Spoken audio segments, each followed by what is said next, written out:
বাজারে খুব ভালো ফুলকপি উঠেছে এখন। ঠান্ডাটা বেশ ভালো করে পড়েছে, খুব ভালো ফুলকপি উঠেছে।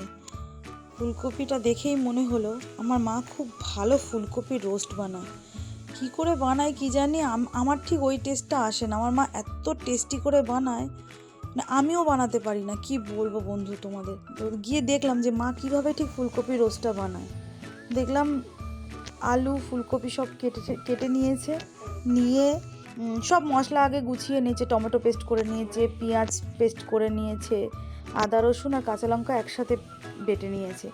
তারপরে কড়াইয়ের মধ্যে সব আলু আলু কেটে রাখা, ফুলকপি কেটে রাখা আর তেজপাতা কড়াইয়ের মধ্যে দিয়ে দিল। দেখলাম সব কাঁচা মশলা, পেঁয়াজ বাটা, আদা রসুন কাঁচা লঙ্কা বাটা, টমেটো পেস্ট যেটা ছিল সেটা, আর মটরশুঁটি, নুন হলুদ লঙ্কার গুঁড়ো আর একটু চিনি দিয়ে দেখলাম, আর বেশি করে একটু সর্ষের তেল দিয়ে দিল, দিয়ে হাতে খুব ভালো করে মেখে নিল।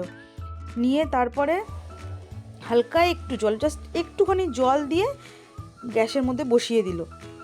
দিয়ে বসিয়েই দিল, আবার কিছুক্ষণ পরে গিয়ে একটু নাড়াচাড়া করে দিয়ে আসলো।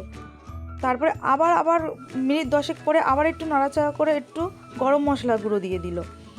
দিয়ে তারপর যখন একটু শুকিয়ে শুকিয়ে এলো, বললো হয়ে গেছে। মানে এত কম সময়ের মধ্যে এত টেস্টি, মানে আমি কি বলবো বন্ধুরা তোমাদেরকে।